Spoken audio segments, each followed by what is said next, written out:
Assalamu alaikum, bienvenue sur ce 9e épisode sur la biographie de notre noble prophète alayhi salatu wassalam.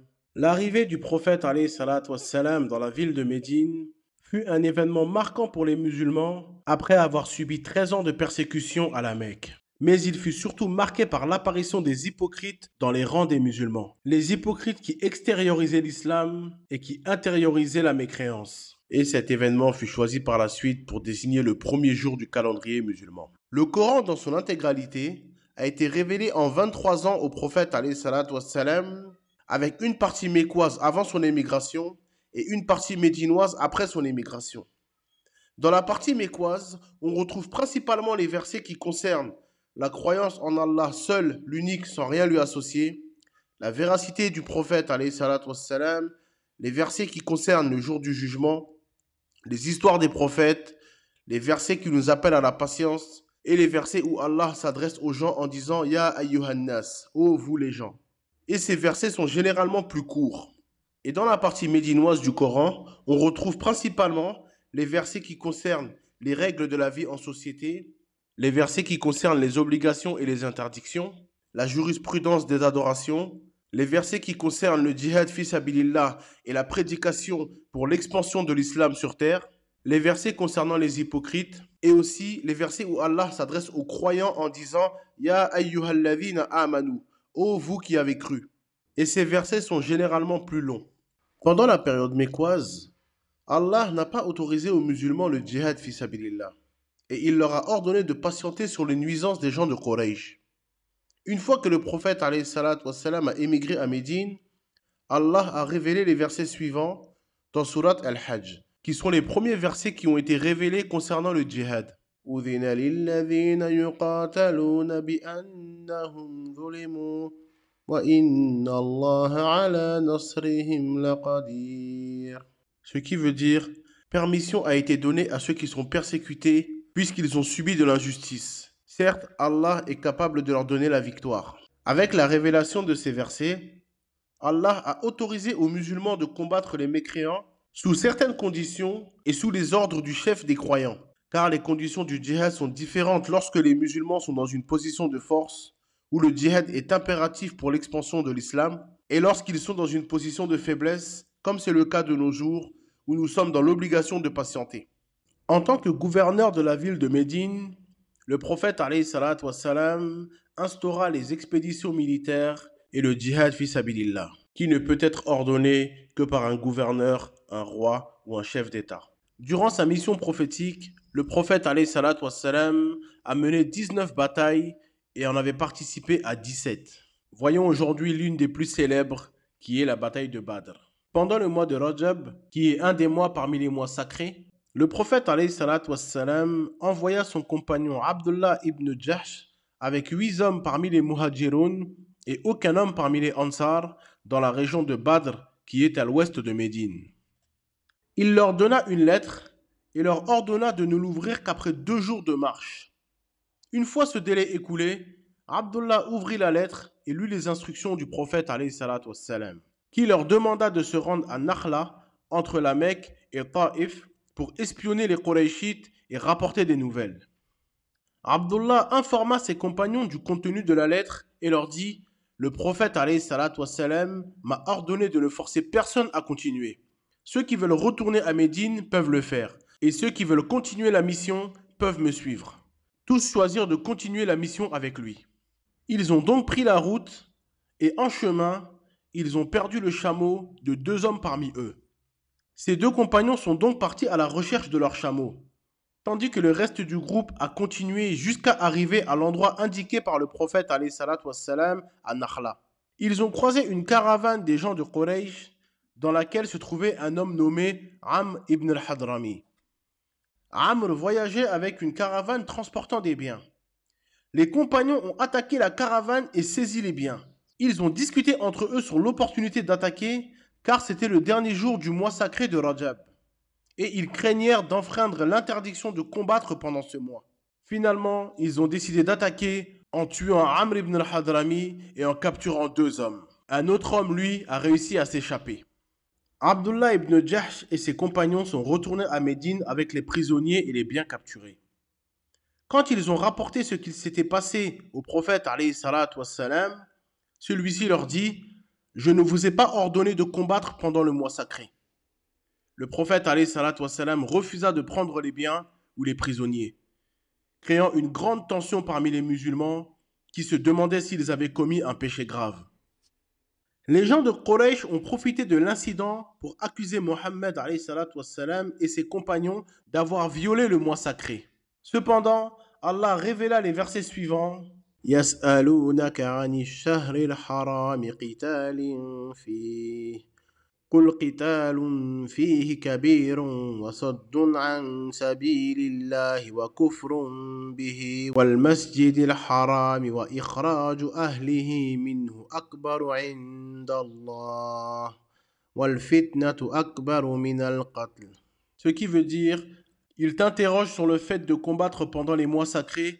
Dit, y combattre est un péché grave, mais plus grave encore auprès d'Allah est de détourner les gens du sentier d'Allah, de ne pas croire en lui, d'empêcher les gens d'accéder à la mosquée sacrée de la Mecque et d'en expulser ses habitants. Surat al-Baqarah, verset 217. Ces versets ont apaisé les inquiétudes des musulmans.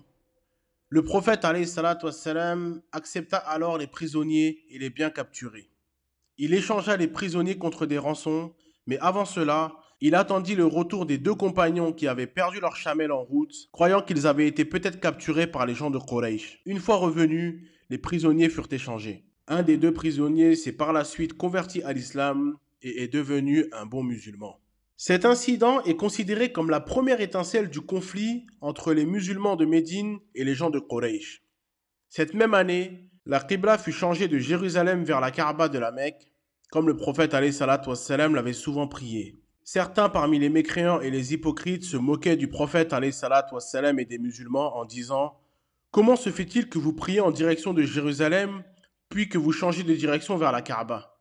Allah répondit à leurs critiques dans le Coran, en disant: C'est à Allah qu'appartient le levant et le couchant, il guide qui il veut vers le droit chemin. Surat al-Baqarah, verset 142. Dans cette même année, une importante caravane dirigée par Abu Sufyan, l'un des chefs de Quraysh, se dirigeait vers la Mecque avec 1000 chameaux chargés de biens de toute la tribu de Quraysh. Lorsque le prophète alayhi salatu wassalam apprit leur arrivée, il incita les musulmans à sortir pour intercepter cette caravane en disant: Voici une caravane des gens de Quraysh avec leurs biens. Sortez pour la saisir, peut-être qu'Allah vous l'accordera.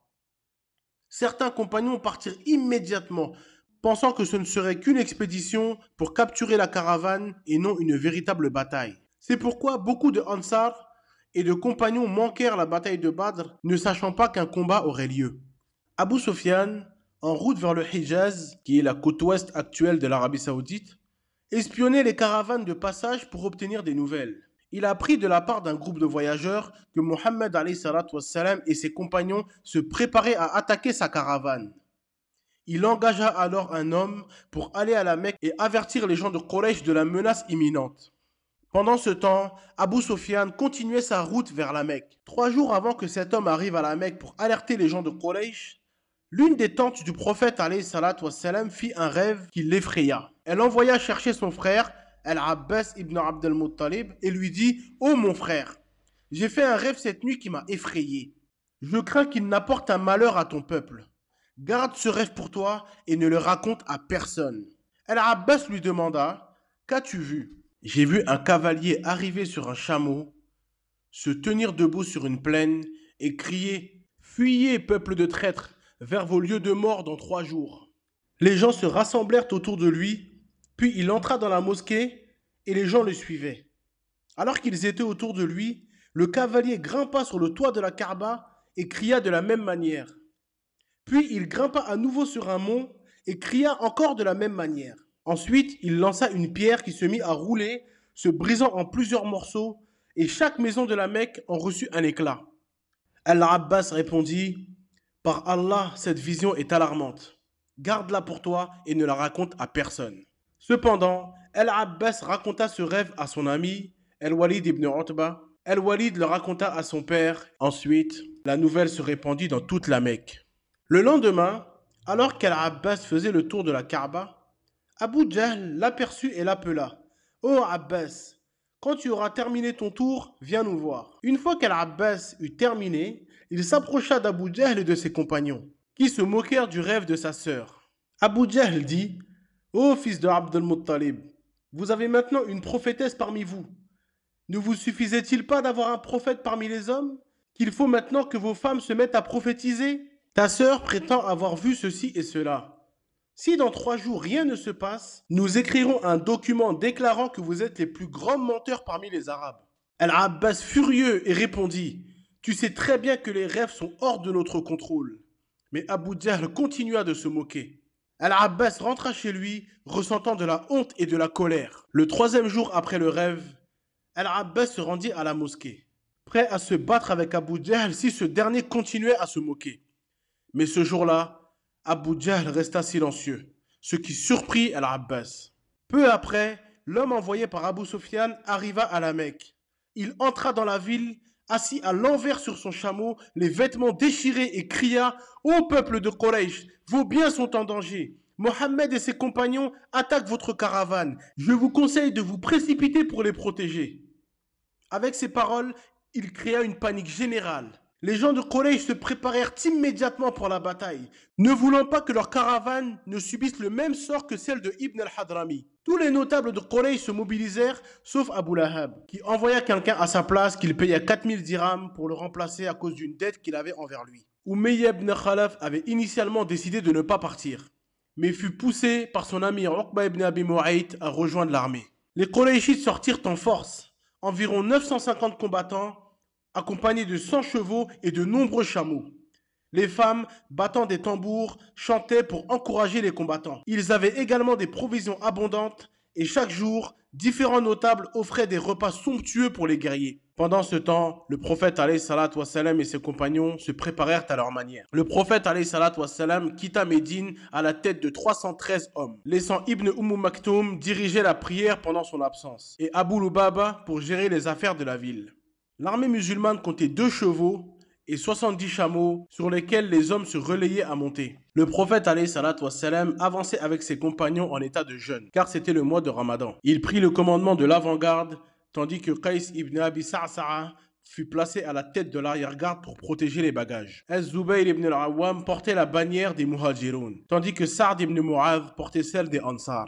Lorsqu'ils arrivèrent près de Badr, qui est à 160 km au sud-ouest de Médine, ils eurent des nouvelles de l'approche des gens de Quraysh. Le prophète alayhi salatu wassalam consulta ses compagnons. Abu Bakr as-Siddiq se leva et parla avec éloquence. Ensuite, Omar ibn al-Khattab prit la parole et parla également avec éloquence. Puis, Al-Miqdad ibn Amr se leva et dit: Ya Rasulallah, poursuis ce qu'Allah t'a montré, nous sommes avec toi. Par Allah, nous ne dirons pas comme les enfants d'Israël ont dit à Moïse: Va, toi et ton Seigneur, et combattez vous deux, nous restons assis ici. Mais nous dirons: Va, toi et ton Seigneur, et combattez tous deux, nous sommes avec vous à combattre. Par celui qui t'a envoyé avec la vérité, si tu nous conduisais jusqu'à Bark al-Rimad, nous te suivrons sans hésiter. Le prophète alayhi salatu wassalam fut réconforté par ces paroles et pria pour eux. Il dit ensuite: Donnez-moi votre avis, ô peuple. Il voulait entendre l'avis des Ansar, car ils étaient majoritaires et lors du pacte d'Al-Aqaba, ils avaient promis de défendre le prophète alayhi salatu wassalam dans leur foyer. Ils n'étaient pas tenus de combattre en dehors de Médine. Sa'd ibn Mu'adh prit la parole et dit: Il semble que tu veux avoir notre avis, ya Rasulallah. Le prophète alayhi salatu wassalam répondit: Oui. Sa'd continua: Nous avons cru en toi, nous t'avons suivi et avons témoigné que ce que tu as apporté est la vérité. Nous avons donné nos engagements pour t'obéir. Alors, va de l'avant, ya Rasulallah. Par celui qui t'a envoyé avec la vérité, si tu nous conduisais jusqu'à la mer et que tu t'y plongeais, nous te suivrons sans exception. Nous ne détestons pas rencontrer notre ennemi. Nous sommes endurants à la guerre et véridiques dans le combat. Qu'Allah te montre en nous ce qui te réjouira. Avance avec la bénédiction d'Allah. Le prophète alayhi salatu wassalam fut ravi par ces paroles et dit: Avancez avec la bonne nouvelle, car Allah m'a promis la victoire sur l'une des 2 parties. Par Allah, c'est comme si je voyais les lieux où les ennemis tomberaient. Et ils décidèrent unanimement de continuer et de se préparer pour la bataille. Pendant ce temps, Abu Sufyan, qui avait réussi à éviter l'armée musulmane en changeant de route vers la mer, envoya un message aux gens de Quraysh, en leur disant que la caravane était en sécurité et qu'ils pouvaient désormais rentrer. Mais Abu Jahl insista pour aller à Badr et montrer leur force. Il dit, par Allah, nous ne retournerons pas jusqu'à ce que nous soyons arrivés à Badr. Nous y resterons 3 jours, nous mangerons et nous boirons et les chanteuses nous divertiront. Toute l'Arabie entendra parler de notre voyage et de notre rassemblement. Et ils continueront de nous craindre. Parmi ceux qui étaient présents dans l'armée de Quraysh se trouvait Talib ibn Abi Talib, le frère de Ali ibn Abi Talib, qui se sentait tiraillé par sa loyauté envers Quraysh et son lien familial avec le prophète alayhi salatu wassalam. Il décida finalement de rebrousser chemin et de rentrer à la Mecque. D'autres clans, comme les Banu Zuhra, sous la direction d'Al-Akhnas ibn Shurayq, le clan de Halima, la femme qui avait allaité le prophète alayhi salatu wassalam, décidèrent également de retourner à la Mecque, se disant que leur mission initiale qui était de protéger la caravane était accomplie. Ils n'avaient pas besoin de combattre sans raison. Un jour, Al-Akhnas ibn Shurayq discuta avec Abu Jahl et lui demanda « Ô Abul Hakam » car Abu Jahl est le surnom que lui a donné le prophète alayhi salatu wassalam par la suite, ce qui signifie le père de l'ignorance. Nous sommes entre nous, il n'y a personne qui nous entend. Dis-moi la vérité. Est-ce que Mohammed est véridique ou il est un menteur? Réponds-moi en toute honnêteté. Et Abu Jahl a répondu, par Allah, Mohammed est véridique et c'est un homme qui n'a jamais menti. Au fond de lui, Abu Jahl était parfaitement convaincu que la religion du prophète alayhi salatu wassalam était la religion de vérité. Mais il l'a refusée par entêtement. De la même manière que Pharaon a refusé la religion de Moïse alors qu'il en était également parfaitement convaincu. Abu Jahl fut également surnommé Pharaon de cette communauté. Cet homme, Al-Akhnas ibn Shurayq, embrassa l'islam vers la fin de la mission du prophète alayhi salatu wassalam. D'autres parmi les proches de Omar ibn al-Khattab décidèrent également de rebrousser chemin et de ne pas participer à la bataille. Le prophète alayhi salatu wassalam envoya ensuite Ali ibn Abi Talib et d'autres parmi ses compagnons pour obtenir des informations. Ils capturèrent 2 jeunes hommes puis les emmenèrent au prophète alayhi salatu wassalam qui priait à ce moment-là. Les compagnons interrogèrent les captifs sur leur identité et ceux-ci répondirent qu'ils étaient des porteurs d'eau pour les Quraysh. Ne les croyant pas, ils les frappèrent, pensant qu'ils étaient des espions d'Abu Sufyan. Quand le prophète alayhi salatu wassalam termina sa prière, il dit « Par Allah, quand ils vous disent la vérité, vous les battez. Et quand ils vous mentent, vous les laissez tranquilles. Ils disent la vérité, ils sont vraiment des porteurs d'eau pour les gens de Quraysh. » Et le prophète alayhi salatu wassalam les interrogea lui-même, en leur demandant « Combien sont-ils » Les captifs répondirent « Nous ne savons pas. » Le prophète alayhi salatu wassalam demanda alors « Combien de chameaux égorge-t-il par jour ?» Ils répondirent 9 un jour et 10 le lendemain. Le prophète alayhi salatu wassalam dit alors ils sont entre 900 et 1000. Les compagnons du prophète alayhi salatu wassalam qui étaient de la Mecque se demandaient qui était présent dans l'armée parmi les notables de Quraysh. Le prophète alayhi salatu wassalam demanda aux captifs de nommer ces notables. Et ils mentionnèrent Utba ibn Rabi'a, Shayba ibn Rabi'a, Abu Jahl ibn Hisham, Umayya ibn Khalaf et d'autres. Le prophète alayhi salatu wassalam se tourne vers ses compagnons et dit « Voici la Mecque qui vous a envoyé ses plus précieux enfants. » La veille de la bataille, un homme parmi les gens de Quraysh a également fait un rêve. Il dit « J'ai vu un homme arriver sur un cheval, s'arrêter avec un chameau, puis annoncer la mort de Utba ibn Rabi'a, Shayba ibn Rabi'a et d'autres notables de Quraysh. Ensuite, il frappa son chameau et le sang se répandit sur tous les campements.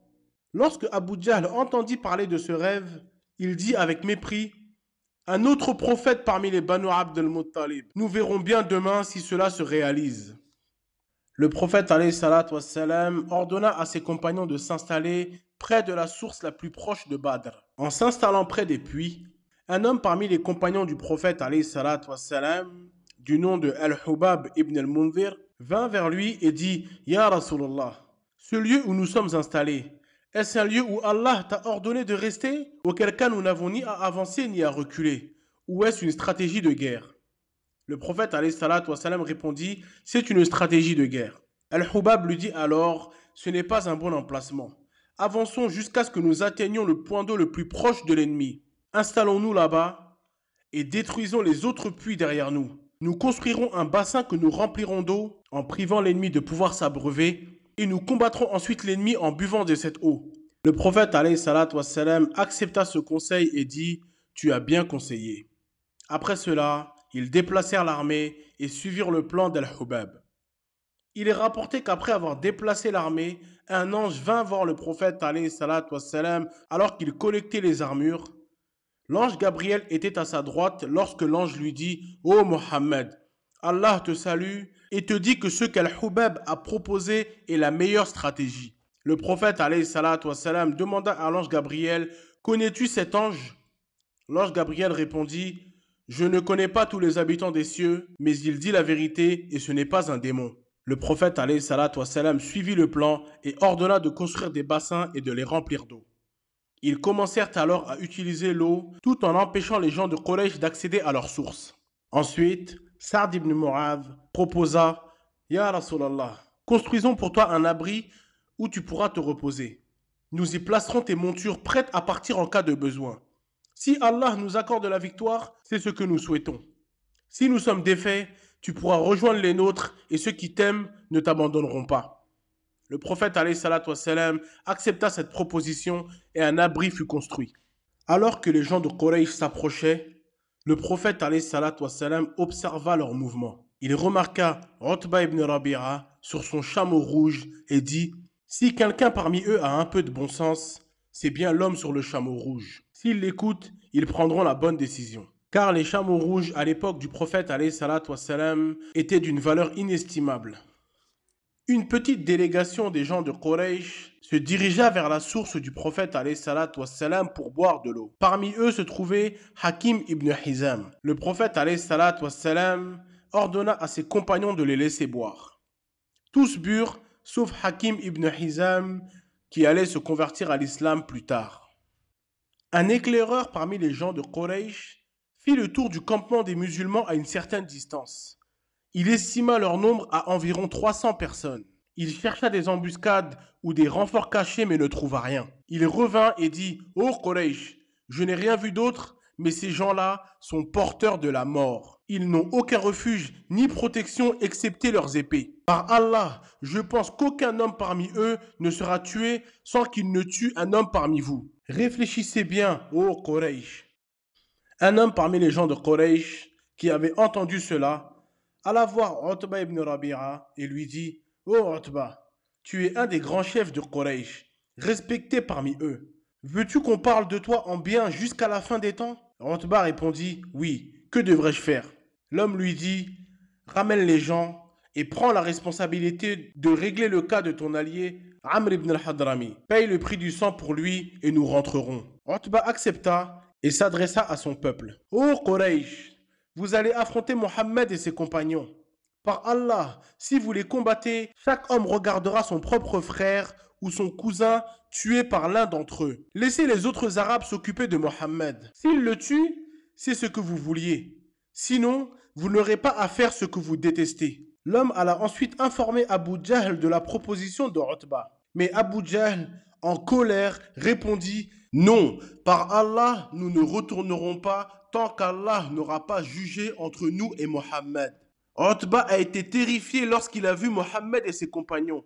Et il a eu peur pour son fils. Alors, il essaye de vous faire reculer. « Non, nous ne rentrerons pas. » Abu Jahl alla voir Amir ibn al-Hadrami, le frère de l'homme tué, et lui dit « Ton allié veut retourner avec les gens. Tu as vu de tes propres yeux le meurtre de ton frère. Lève-toi et réclame vengeance pour ton frère. » Amir se leva et cria pour venger son frère, ce qui enflamma les passions des gens de Quraysh, les incitant à se préparer pour le combat. Lorsque Utba a appris ce qu'Abu Jahl avait dit à son sujet, il fut plein de colère et de mépris. Le fait que les gens de Quraysh aient vu les musulmans en nombre réduit les encouragea à attaquer, pensant qu'ils pouvaient les anéantir facilement. Mais lorsque la bataille commença, ils se rendirent compte que les musulmans étaient en réalité beaucoup plus nombreux qu'ils ne le pensaient, ce qui leur inspira de la crainte. Allah jeta la terreur dans les cœurs des mécréants, les amenant à sous-estimer les musulmans avant le combat, puis à les surestimer pendant la bataille. La veille de la bataille, Allah envoya une pluie bienfaisante qui rendit le sol ferme et sans poussière du côté des musulmans, ce qui stabilisa les pas des musulmans et apaisa leur cœur. tandis que du côté des gens de Quraysh, le sol devint boueux et difficile à traverser. Le prophète alayhi salatu wassalam, organisa ses compagnons en rang serré et les disposa de manière stratégique. Il tenait un bâton dans sa main pour aligner les rangs et pour corriger ceux qui n'étaient pas bien alignés. Il passa devant l'un de ses compagnons, du nom de Sawad, qui se tenait légèrement en avant du rang. Le prophète alayhi salatu wassalam, le frappa doucement sur le ventre avec le bâton, en lui disant « Remets-toi en ligne, ô Sawad ». Sawad dit alors « Ya Rasulallah, tu m'as fait mal, et Allah t'a envoyé avec la vérité et la justice. Alors permets-moi de prendre ma revanche. » Le prophète alayhi salatu wassalam, dévoila son ventre et dit « Prends ta revanche ». Sawad s'approcha du prophète alayhi salatu wassalam, mais au lieu de frapper, il embrassa le ventre du prophète alayhi salatu wassalam et l'enlaça. Le prophète alayhi salatu wassalam lui demanda « Qu'est-ce qui t'a poussé à faire cela, ô Sawad ?» Et Sawad répondit « Ya Rasulallah, je me tiens sur le point de combattre, et je voulais que mon dernier contact avec toi soit celui de ma peau contre la tienne. » Le prophète alayhi salatu wassalam invoqua alors le bien pour Sawad. Après avoir réajusté les rangs, les musulmans étaient prêts pour la bataille de Badr. Et le prophète alayhi salatu wassalam retourna à son abri où il fut rejoint par Abu Bakr, qui resta avec lui pour le protéger. Et durant cette nuit, le prophète alayhi salatu wassalam passa la nuit en prière sous un arbre, implorant Allah de leur donner la victoire. D'autres parmi les compagnons étaient présents à l'extérieur de l'abri pour assurer la sécurité du prophète alayhi salatu wassalam en cas d'attaque ennemie. Et au cas où la situation devenait critique, ils devaient ramener le prophète alayhi salatu wassalam à Médine pour qu'il puisse être en sécurité. Le lendemain matin, le prophète alayhi salatu wassalam et ses compagnons se tenaient face à l'armée ennemie et les deux groupes étaient prêts à s'affronter. Le prophète alayhi salatu wassalam a dit « Je savais que des hommes de Banu Hashim avaient été contraints de sortir pour ce combat, sans réelle volonté de combattre contre nous. Quiconque parmi vous rencontre un homme de Banu Hashim ne doit pas le tuer. De même, si vous rencontrez Abu al-Burturi, Al-Harith ibn Amir et Al-Abbas ibn Abd al-Muttalib, ne les tuez pas, car ils ont été forcés de sortir. Abu Hudhayfa ibn Utba ibn Rabi'a, le fils de l'homme sur la chamelle rouge, répondit alors « Devons-nous tuer nos propres fils, pères et frères et laisser Al-Abbas ? Par Allah, si je le rencontre, je le tuerai de ma propre main avec cette épée. » Lorsque cela parvint au prophète alayhi salatu wassalam, il dit « Ô Omar, ô Abu Hafs ». C'était la première fois que le prophète alayhi salatu wassalam appelait Omar Abu Hafs. « Oserais-tu frapper l'oncle du messager d'Allah avec ton épée ?»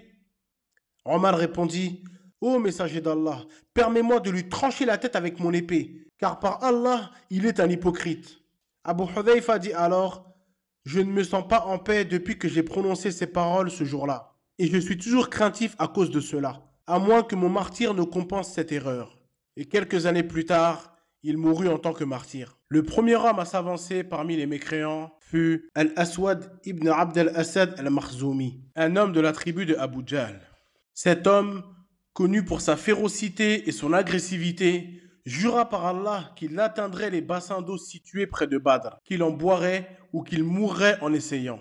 Alors qu'Al-Aswad avançait vers les bassins, Hamza, l'un des lions de l'islam, sortit pour l'affronter.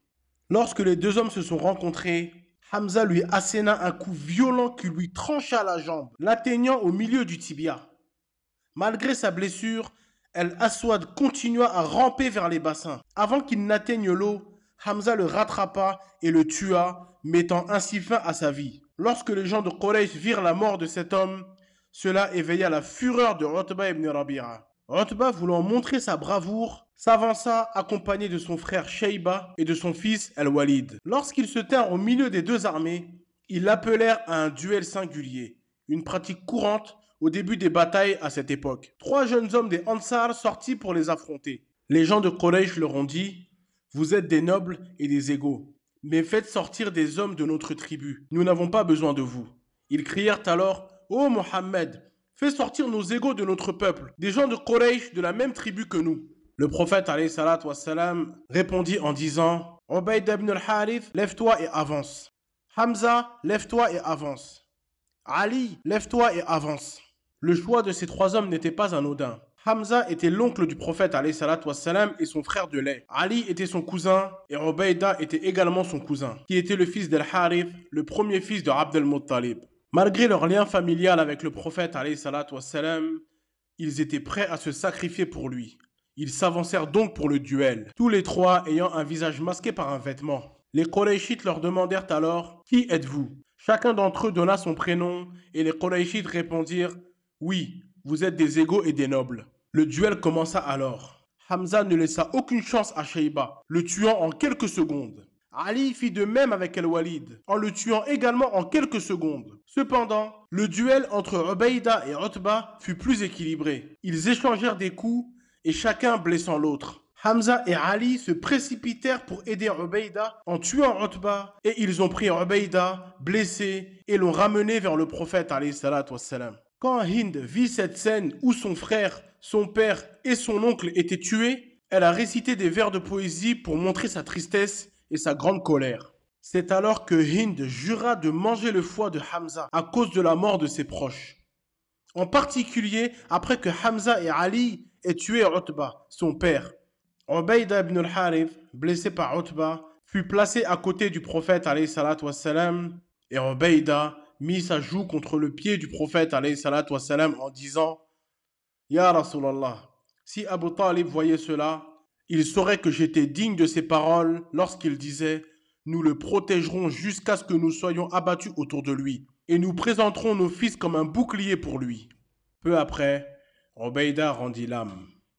Le prophète alayhi salatu wassalam dit alors « Je témoigne que tu es un martyr. » Le premier à être tué parmi les musulmans dans la bataille fut Mihja', le serviteur affranchi de Omar ibn al-Khattab. Il fut tué par une flèche, devenant ainsi le premier martyr de la bataille. Ensuite, un autre compagnon du nom de Haritha fut touché par une flèche anonyme qui l'atteignit à la gorge, et il mourut, sans que l'on sache qui l'avait tiré. Après la bataille, la mère de Haritha vint voir le prophète alayhi salatu wassalam et lui dit « Ya Rasulallah, informe-moi au sujet de mon fils Haritha. S'il est au paradis, je supporterai cette épreuve avec patience. Mais s'il est ailleurs, tu verras ce que je ferai. » En faisant référence au fait de se lamenter, en pleurant bruyamment et en déchirant ses vêtements. Le prophète alayhi salatu wassalam lui répondit « Malheur à toi, as-tu perdu la raison? Ce sont des jardins. L'un d'entre eux est le Firdaus, et ton fils a atteint le Firdaus al-A'la. » Le prophète alayhi salatu wassalam ordonna à ses compagnons de rester en place et de ne pas avancer jusqu'à ce qu'il leur donne l'autorisation. Ils ne devaient pas attaquer les mécréants avant d'en recevoir l'ordre, et de ne pas utiliser leurs épées jusqu'à ce qu'ils soient proches d'eux.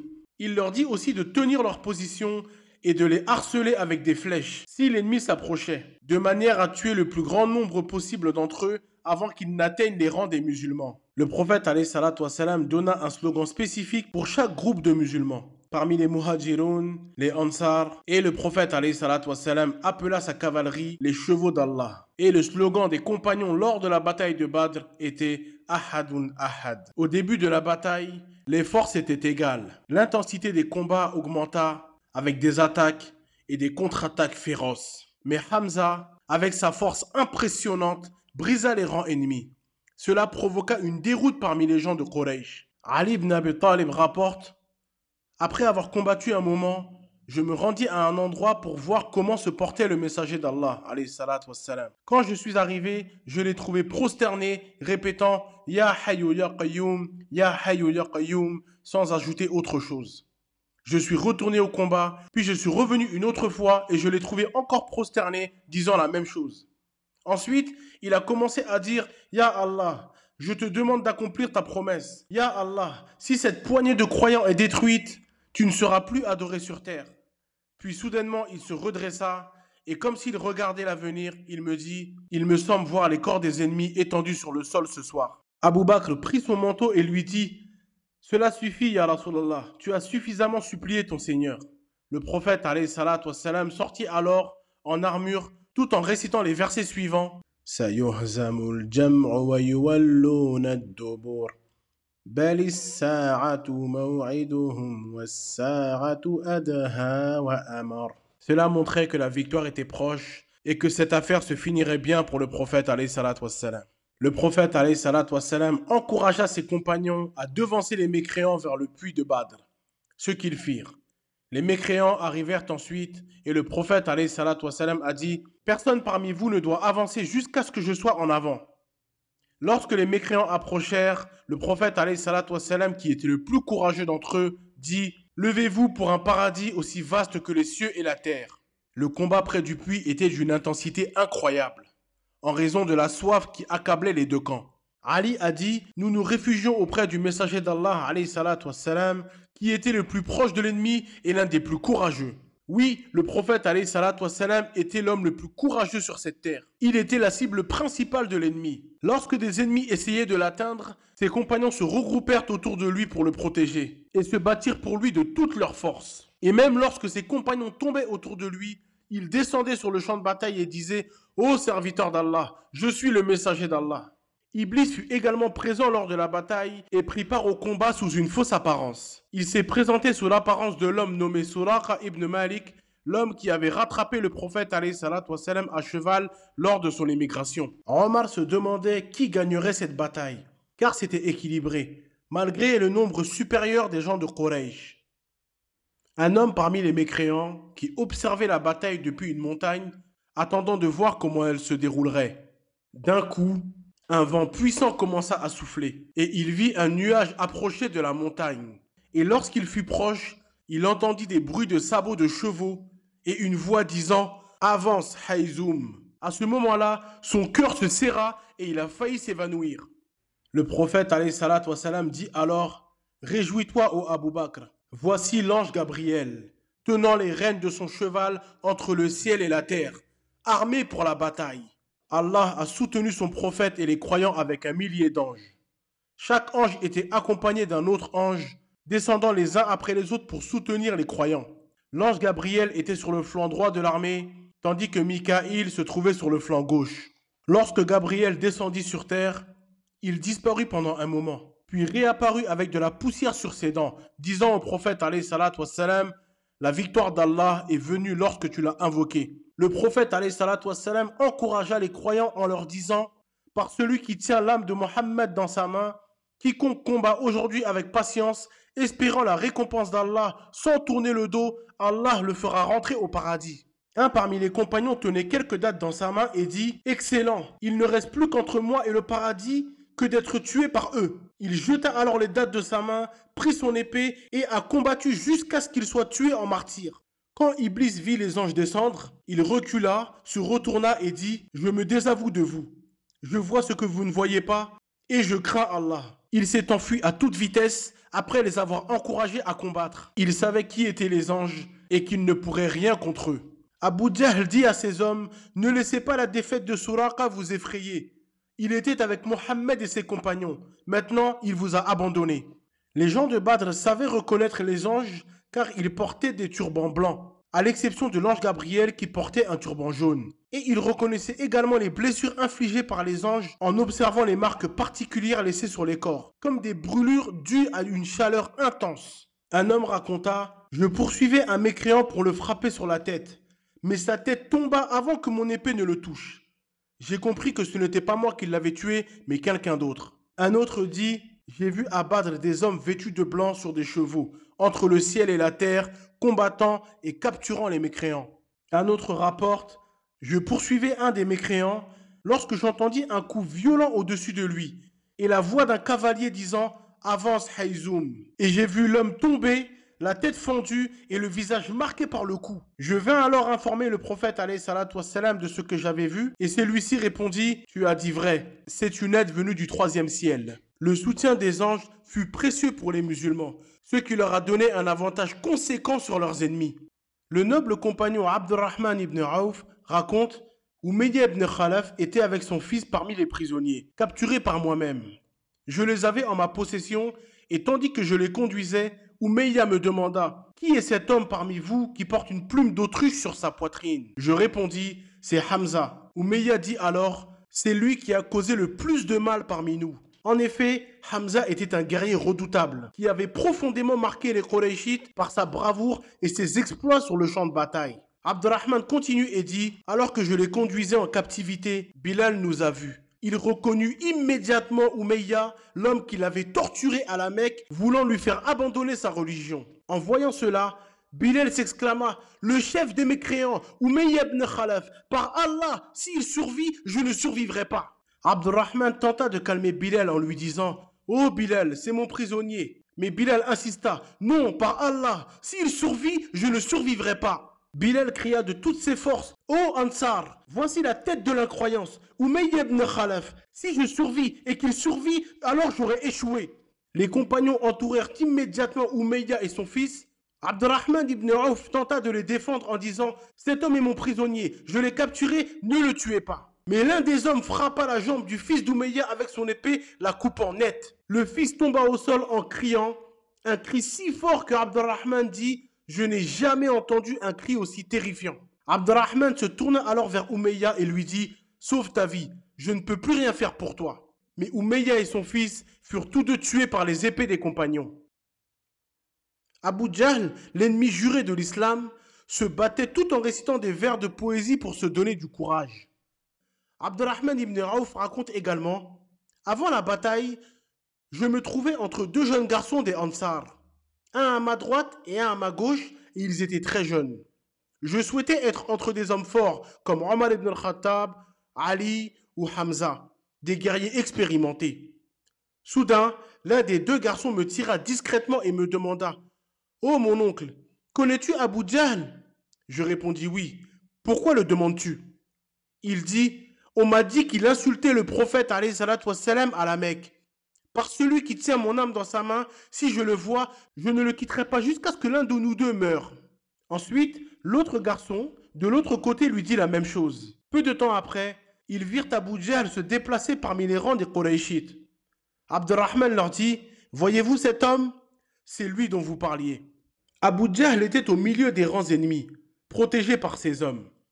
Le premier des jeunes garçons a dit « Dès que j'ai entendu cela, j'ai décidé de me concentrer uniquement sur lui, délaissant le reste de la bataille. Je me suis frayé un chemin jusqu'à lui et je l'ai frappé, lui coupant la jambe au niveau du mollet. Par Allah, lorsque sa jambe est tombée, je l'ai comparé à un tronc de palmier qui s'effondre. Alors que je le frappais, son fils Ikrima m'a frappé à son tour en me coupant la main. Ma main pendait à ma peau et cela me gênait dans le combat. J'ai combattu toute la journée en traînant ma main derrière moi. Lorsque la douleur est devenue insupportable, je l'ai posé sur mon pied et je l'ai arraché avec force. Après cela, le deuxième des jeunes garçons a dit « Pendant la bataille, je suis passé près d'Abu Jahl qui était blessé et à l'agonie.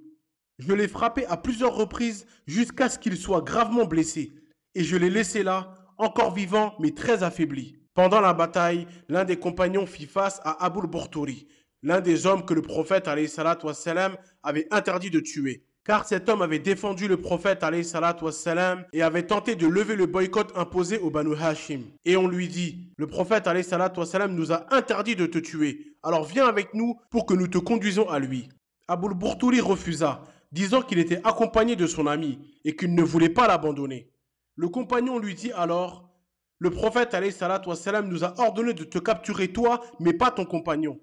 Abu al-Burturi répondit, non par Allah, je ne serai pas un sujet de honte parmi les Quraysh. Les femmes de la Mecque ne diront pas que j'ai abandonné mon compagnon pour sauver ma vie. Je préfère donc mourir avec lui. C'est alors qu'un combat éclata entre ce compagnon et Abu al-Burturi. Et ce compagnon a fini par le tuer. C'est ainsi qu'Abu al-Burturi trouva la mort, tout en restant fidèle à ses principes, même dans ses derniers instants. Cela montre à quel point les valeurs de loyauté et de courage étaient ancrées chez les Arabes, même en temps de guerre.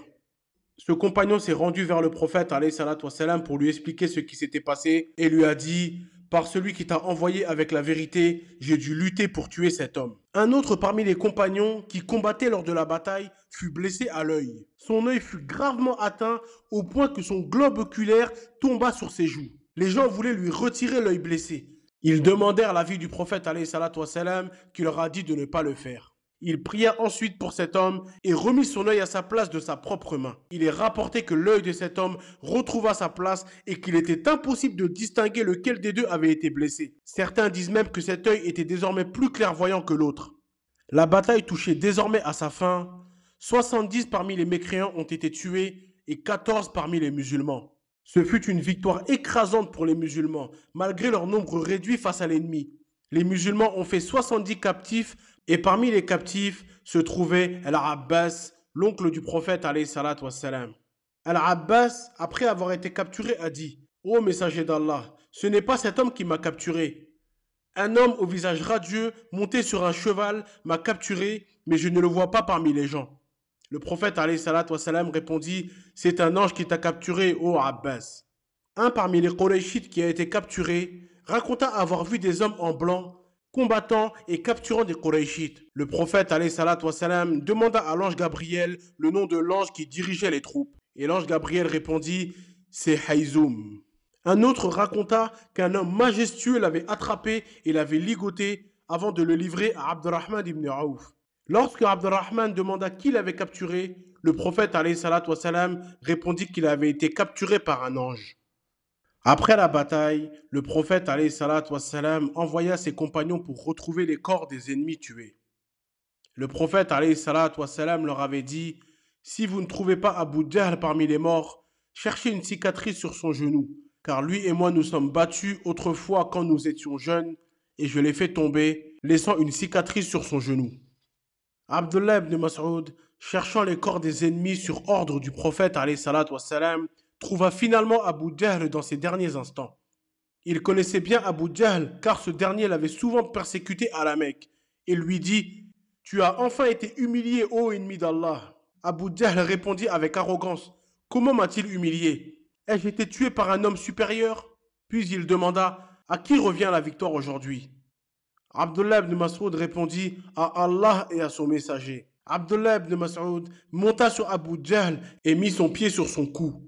Abu Jahl, avec un dernier souffle d'orgueil, lui dit: tu es monté sur une hauteur difficile, ô toi le petit berger. Car Abdullah ibn Mas'ud avait l'habitude de garder des moutons à la Mecque. Cela montre l'orgueil et la fierté intérieure que Abu Jahl conservait. Même dans ces derniers instants, Abdullah ibn Mas'ud continua: je l'ai alors achevé et je l'ai ramené au prophète alayhi salatu wassalam. Et je dis: ô messager d'Allah, voici la tête de l'ennemi d'Allah. Le prophète alayhi salatu wassalam demanda: par Allah, est-ce bien lui? Je répondis: oui, par Allah. Alors j'ai déposé la tête devant le prophète alayhi salatu wassalam et il loua Allah pour cette victoire. Les deux jeunes garçons sont allés voir le prophète alayhi salatu wassalam pour lui annoncer qu'ils avaient tué Abu Jahl. Le prophète alayhi salatu wassalam leur demanda alors: qui parmi vous l'a tué? Chacun des deux jeunes garçons répondit: c'est moi qui l'ai tué. Le prophète alayhi salatu wassalam leur demanda: avez-vous essuyé vos épées? Ils répondirent que non. Le prophète alayhi salatu wassalam examina alors leurs épées et déclara que les deux avaient participé à sa mort. Il attribua la victoire aux deux jeunes garçons. Ensuite, le prophète alayhi salatu wassalam parcourut le champ de bataille, observant les corps des ennemis tombés. Et il dit: gloire à Allah, voilà ce qu'ils ont mérité. Il y avait parmi les morts certains des chefs les plus arrogants et les plus tyranniques de Quraysh. C'était un moment de triomphe pour les musulmans, car ces hommes avaient persécuté le prophète alayhi salatu wassalam et ses compagnons à la Mecque. Le prophète alayhi salatu wassalam ordonna que les corps des ennemis soient jetés dans un puits. Lorsque Utba ibn Rabi'a fut traîné vers le puits, le prophète alayhi salatu wassalam observa le visage de Abu Hudhayfa, qui était visiblement affecté par la mort de son père Utba. Il remarqua que son teint avait changé et qu'il était triste, et il lui dit: peut-être que quelque chose au sujet de ton père te trouble. Abu Hudhayfa répondit: ô messager d'Allah, je n'ai aucun doute concernant mon père ni sur son sort. Mais je connaissais mon père comme un homme de raison, de patience et de vertu. Et j'espérais que cela le conduirait à l'islam. Quand j'ai vu ce qui lui est arrivé et que j'ai réfléchi à son état de mécréance malgré mes espoirs pour lui, cela m'a attristé par compassion pour mon père. Le prophète alayhi salatu wassalam fit alors une invocation pour Abu Hudhayfa, demandant le bien pour lui. Tous furent jetés dans ce puits, sauf Umayya ibn Khalaf, dont le corps avait gonflé et ils ne purent pas le déplacer. Chaque fois qu'ils essayaient, des morceaux de chair se détachaient. Finalement, ils laissèrent son corps à cet endroit et le recouvrirent de terre et de pierres. Alors que le prophète alayhi salatu wassalam marchait près du puits, il s'adressa aux morts en disant: ô habitants du puits, avez-vous trouvé que ce que votre Seigneur vous avait promis est vrai? Car moi j'ai trouvé ce que mon Seigneur m'avait promis est vrai. Les compagnons demandèrent: ô messager d'Allah, parles-tu à des gens morts? Le prophète alayhi salatu wassalam répondit: ils savent maintenant que ce que leur Seigneur leur avait promis est vrai. Et il dit, vous n'êtes pas plus capable d'entendre ce que je dis qu'eux, mais ils ne peuvent pas me répondre. Les compagnons se divisèrent alors en deux avis sur ce qu'il fallait faire des captifs. Certains parmi les compagnons, tels que Omar et Abdullah ibn Rawaha, ont dit, Ya Rasulallah, ils t'ont expulsé, ils t'ont démenti, alors rapproche-les du feu. Abdullah proposa également, Ya Rasulallah, regarde cette vallée remplie de bois secs, fais-les entrer dedans et mets-y le feu. Ensuite, Abu Bakr suggéra, Ya Rasulallah, ce sont tes proches, ta famille, sois indulgent avec eux et peut-être qu'Allah les guidera vers l'islam. Je pense qu'il serait préférable de leur pardonner et d'accepter une rançon. Après avoir entendu ces opinions divergentes, le prophète alayhi salatu wassalam retourna dans sa tente sans donner de réponse immédiate. Le prophète alayhi salatu wassalam finit par accepter l'idée d'Abu Bakr. Il décida donc de pardonner aux captifs et de les libérer contre une rançon. Chaque captif devait payer une somme, bien que certains devaient payer plus que d'autres pour leur liberté. Al-Abbas paya une rançon pour ses neveux et pour lui-même.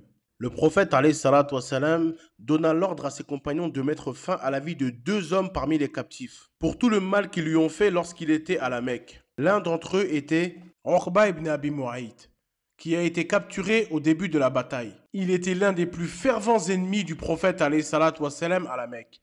Un jour, alors que le prophète alayhi salatu wassalam priait près de la Kaaba, certains membres de Quraysh ayant récemment sacrifié une chamelle étaient présents. L'un d'eux a suggéré, qui parmi vous prend les entrailles de la chamelle et les dépose sur Mohammed?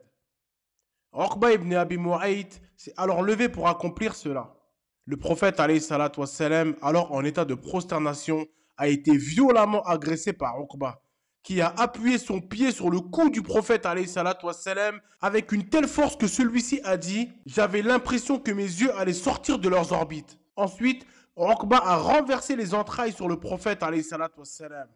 Sa fille Fatima est venue pour l'en débarrasser. Un autre jour, Uqba a craché au visage du prophète alayhi salatu wassalam pour prouver à ses compagnons qu'il s'opposait à la religion prêchée par le prophète alayhi salatu wassalam. Avant que sa sentence ne soit exécutée, Uqba demanda « Ô Mohammed, qui prendra soin de mes enfants après cela ?» Le prophète alayhi salatu wassalam a répondu « Ils auront l'enfer ». Après l'exécution de Uqba, un verset a été révélé en lien avec les captifs de Badr, en disant Ya ayyuhan nabiyyu qul liman fi aydikum min al-asra in ya'lamillahu fi qulubikum khayran yu'tikum khayran mimma ukhidha minkum wa yaghfir lakum wallahu ghafurur rahim. Ce qui veut dire, ô prophète, dis aux captifs qui sont entre vos mains, si Allah sait qu'il y a quelque bien dans vos cœurs, il vous donnera mieux que ce qui vous a été pris et vous pardonnera. Allah est pardonneur et miséricordieux. Surat Al-Anfal, verset 70. Ce verset nous montre que Uqba n'avait pas de bienveillance dans son cœur et qu'il ne méritait pas de clémence, étant l'un des seuls parmi les 70 prisonniers à avoir subi cette sentence. La plupart d'entre eux finirent par embrasser l'islam par la suite, y compris Al-Abbas. Les anges n'ont jamais participé à une autre bataille de manière aussi active. Dans les autres batailles, leur rôle se limitait principalement à apporter la quiétude et le réconfort aux croyants. Mais cette fois-ci, ils participaient réellement au combat. Cette participation n'avait pas pour but d'exterminer les gens de Quraysh, car la plupart d'entre eux se convertirent à l'islam plus tard. Si Allah avait voulu détruire complètement les gens de Quraysh, il aurait pu envoyer l'ange Gabriel qui avait reçu l'ordre d'Allah de détruire les villes de Lot en soulevant ces villes jusqu'au ciel avec le bout de son aile, puis les avait retournées avant de les écraser sous des pierres et de retourner les villes sur elles-mêmes pour ce châtiment. C'est une démonstration de la puissance de l'ange Gabriel. L'ange Gabriel demanda alors au prophète alayhi salatu wassalam, qu'est-ce qui fait que ceux qui ont participé à Badr sont si honorés? Le prophète alayhi salatu wassalam répondit, ceux qui ont combattu à Badr ont un statut spécial auprès d'Allah. L'ange Gabriel dit, de même parmi nous, les anges, ceux qui ont participé à Badr sont honorés. Les hommes, comme les anges qui ont participé à Badr, sont appelés Ahlul Badr, les gens de Badr, et jouissent d'une distinction spéciale. Allah a dit en s'adressant aux gens de Badr, faites ce que vous voulez, je vous ai déjà pardonné.